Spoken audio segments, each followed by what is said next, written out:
आज का विचार भी है, मेरी निजी राय भी है, जनता से प्रश्न भी है और हमारे नगर क्षेत्र के विधायक श्री मदन कौशिक जी पे सीधा सीधा आरोप भी है। अनादिकाल से ये देखा जा रहा है कि समाज सेवा जो हमारी संस्कृति, जो हमारी परंपरा और जो हमारी सभ्यता का हिस्सा है, उसके प्रणेता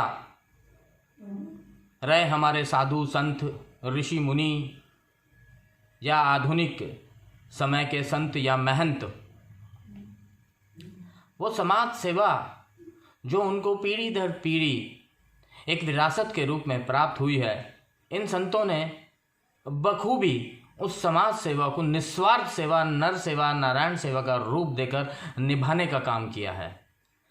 लेकिन आज के परिदृश्य में, आज जब इस आपदा से और विपदा से हम गुजर रहे हैं, ये देखा जा रहा है कि समाज सेवा ने अपना स्वरूप परिवर्तित किया है, समाज सेवा ने अपने आप को रूपांतरित कर लिया है। जबकि हमारे भोले भाले साधु महंत या संतों ने आज भी उस समाज सेवा की परंपरा को बड़ी निष्ठा से निभाने का कार्य किया है।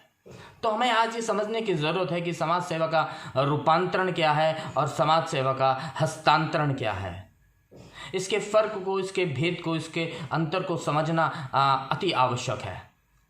अविभाजित भारत में पाकिस्तान का जब राष्ट्रीय कवि जो हैं आज अल्लामा इकबाल, उन्होंने एक तरन्नुम गाया, एक तराना गाया जो युवाओं में जोश और ऊर्जा उत्पन्न करने का कार्य करता था या करता है कि सारे जहां से अच्छा हिंदोस्तां हमारा, हम बुलबुलें हैं इसकी ये गुलसिता हमारा, कोई बात है कि हस्ती मिटती नहीं हमारी, सदियों रहा है दुश्मन दौरे ज़मा हमारा।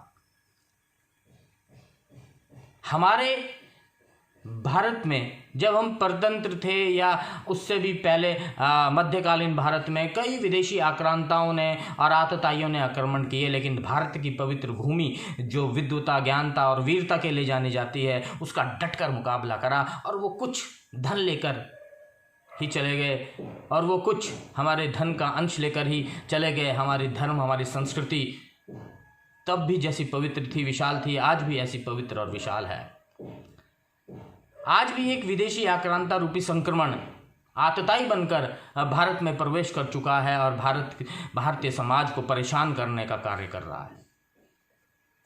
ऐसे में इस बात को कहते हुए मुझे कोई अपराध बोध नहीं हो रहा है, बल्कि गर्व महसूस हो रहा है कि वही संत और वही महंत आज भी सामाजिक सेवा का जो स्वरूप उत्पन्न कर रहे हैं, वो सीधे सीधे नर सेवा, नारायण सेवा और मानव परम धर्मों को मानने वाला है और हमें इस बात की दिशा देने वाला है कि समाज सेवा का वास्तविक अर्थ होता क्या है। मैं सीधी सीधी बात कर रहा हूँ हमारे पूर्व नगर पालिका के अध्यक्ष राधाकृष्ण धाम के परमाध्यक्ष श्री सतपाल ब्रह्मचारी की, जो आज भी उसी सनातन संस्कृति का पालन करते हुए, जो आज भी सामाजिक सेवा जो उन्हें हस्तांतरित हुई है विरासत के रूप में, जिन्होंने समाज सेवा को रूप परिवर्तित नहीं किया है, जिसने समाज सेवा का अर्थ परिवर्तित नहीं किया है, आज भी निस्वार्थ भावना से समाज की सेवा का कार्य कर रहे हैं। जबकि हमारे क्षेत्र के नगर विधायक और माननीय मंत्री, जो हमारे क्षेत्र के कबीना मंत्री भी हैं उत्तराखंड सरकार में, उन्होंने जो समाज सेवा का रूप परिवर्तित किया है या उसे कुरूप बनाया है या जो उसे विचित्र बनाया है, आज उसका एक प्रश्न जनता के सामने प्रस्तुत करना चाहता हूं। आप मदन कौशिक जी दीनहीन संतों से, महंतों से धन का अधिग्रहण करते हैं इस आपदा के लिए। आप इन दीनहीन संतों से, महंतों से, मुनियों से, ऋषियों से अधिग्रहण करते हैं खाद्य सामग्रियों का या अन्य दैनिक उपयोग की वो वस्तुएं जो आपदा के समय में एक मानव जाति को और एक समाज को जिसकी आवश्यकता होती है। आप अधिग्रहण करते हैं, अच्छी बात है, क्योंकि आप सरकार में हैं, सरकार का दबाव भी है, आपका रुतबा भी है, तो आप अधिग्रहण तो कर लेते हैं। लेकिन जब उस समाज के बीच में उन सामान का, उस खाद्य सामग्री का आप वितरण करने जाते हैं तो ऐसा प्रतीत होता है कि आप द्वापर के कंस की तरह और त्रेता के रावण की तरह अपना व्यवहार दिखा रहे हैं, जो नितांत अव्यवहारिक है। जिस तरह रावण को अपनी प्रशंसा की चिंता होती रहती थी, जिस तरह कंस को अपनी प्रशंसा की चिंता होती रहती थी, जिस तरह रावण और कंस को अपनी राजनीतिक संप्रभुता और राजनीति सीमाओं को बढ़ाने की चिंता रहती थी, आप ऐसे ही दृश्य के दर्शन आज जनता को कराने का कार्य कर रहे हैं। आप विगत 2 दशकों से हरिद्वार विधानसभा क्षेत्र के विधायक हैं, जिसमें आप दूसरी बार आज कबीना मंत्री बने हैं। आपको ऐसा महसूस होता है कि आप किसी परिचय के मोहताज हैं? क्या आपको ऐसा महसूस होता है कि आपको प्रचार अपने नाम का करना चाहिए? क्या आपको ऐसा महसूस होता है कि आपको अपने नाम का प्रसारित करना चाहिए, इसको प्रदर्शित करना चाहिए?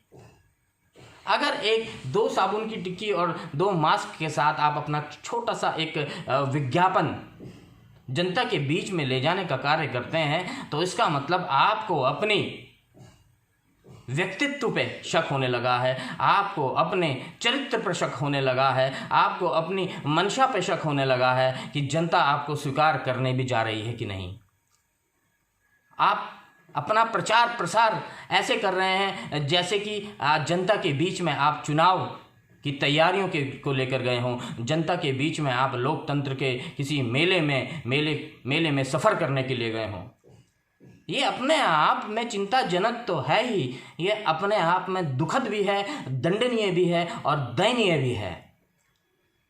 मदन कौशिक जी, नेतृत्व की विलक्षणता और विशिष्टता की पहचान कठिनाइयों के समय में होती है, मुश्किलों के समय में होती है। जब क्षेत्र की जनता को आपकी सबसे ज़्यादा ज़रूरत पड़ी, जब क्षेत्र की जनता आपकी तरफ अरमानों से देख रही थी, आकांक्षाओं से देख रही थी, इच्छाओं से देख रही थी, तो आप जिस तरह से व्यवहार कर रहे हैं आज जनता के बीच में जाकर उनको राशन वितरित कर अपना प्रचार प्रसार और ढोंग कर ऐसा प्रतीत होता है कि जिस जनता ने आपको इस लायक बनाया कि आपकी अनुपमता, आपकी शौर्यता, आपकी वीरता से आप भारत और हरिद्वार विधानसभा के वैभव, राजनीति का वैभव गढ़ने का कार्य करें, आप उसी जनता को छलने का काम कर रहे हैं। आप उसी जनता के सामने छद्मता से व्यवहार कर रहे हैं, कपटता से व्यवहार कर रहे हैं, उसे प्रलोभन देने का कार्य कर रहे हैं, उसे लोभ देने का कार्य कर रहे हैं, जो अपने आप में कष्टदायक है। आप मदन कौशिक जी एक बात बताएं, आज इस त्रासदी से, इस आपदा से, इस विपदा से सबसे ज़्यादा प्रभावित निम्न मध्यम वर्ग है और अप्रवासी मजदूर या श्रमिक हैं, जो व्यग्रता के कारण, व्याकुलता के कारण, विवशता के कारण तड़प से बेबसी का बोझा अपने कांधों पर उठाए अपने गंतव्य की ओर जाने का कार्य कर रहे हैं। आपने ऐसे प्रवासी मजदूरों या श्रमिकों के लिए अपने निजी व्यवस्थाओं से या अपने प्रतिनिधियों से ऐसी कोई व्यवस्था करवाई जहाँ पे ऐसा जनता को लगे कि हाँ, हमारे क्षेत्र के विधायक और हमारे ही क्षेत्र से उत्तराखंड सरकार में कबीना मंत्री ने निश्चित रूप से उस वर्ग की चिंता करी है, उस जनता की चिंता करी है, जो जनता आज मायूस है, जिस जनता का मनोबल टूट चुका है, जिस जनता के चित्त में परेशानी है, हैरानी है, वो व्याकुल है। आप मुझे बताइए कि आपने ऐसी कोई व्यवस्था करी? मैं आपको जीवंत और जीवित उदाहरण देता हूँ। मैं आपको बताता हूँ कि श्री सतपाल ब्रह्मचारी ने प्रवासी मजदूरों और श्रमिकों को अपने आश्रम था राधा कृष्ण धाम में 5 दिन तक ठहराने का कार्य किया।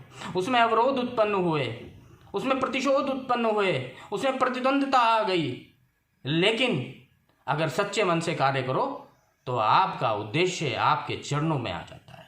आपका लक्ष्य आपके सामने ऐसा मौजूद होता है जैसे साक्षात भगवान मौजूद है। श्री सतपाल ब्रह्मचारी जी ने अपने मन से सेवा करी और उन्होंने उन मायूस लड़कों को, युवा लड़कों को उनके गंतव्यों तक पहुंचाने का कार्य किया। मैं आपसे पूछना चाहता हूं मदन कौशिक जी, जिन रणबांकुरों को, जिन युद्ध योद्धाओं को, जिन शूरवीरों को आप ये कहते हैं कि ये अग्रिम पंक्ति के वो वीर हैं जो इस आक्रमणकारी विषाक्त विषाणु से हमारी रक्षा करने का कार्य कर रहे हैं। आपने उनके लिए क्या प्रबंध करें? आप शासकीय प्रवक्ता हैं उत्तराखंड सरकार के, शासन के पास, सरकार के पास उनकी क्या व्यवस्था है, उनके क्या प्रबंध हैं, इसको लेकर कभी चर्चा करी? व्यक्तिगत सुरक्षा उपकरणों की जो धांधली सामने आ रही है, जो जिस निम्न कोटि के व्यक्तिगत सुरक्षा उपकरण इस समय उत्तराखंड के अस्पतालों में उपलब्ध हैं, निम्न कोटि के, क्या उन उपकरणों के सहयोग से ये रणबांकुरे, ये योद्धा क्या हमारी संक्रमण से रक्षा कर पाएंगे? आपको सोचना है। आप नीति निर्धारक हो, आप पालनहार हो, आप कभी ना मंत्री हो। आपके पास ताकत है, आपके पास संसाधन हैं, आपके पास प्रसाधन हैं। आप इनका उपयोग इन रणबांकुरों के लिए करें।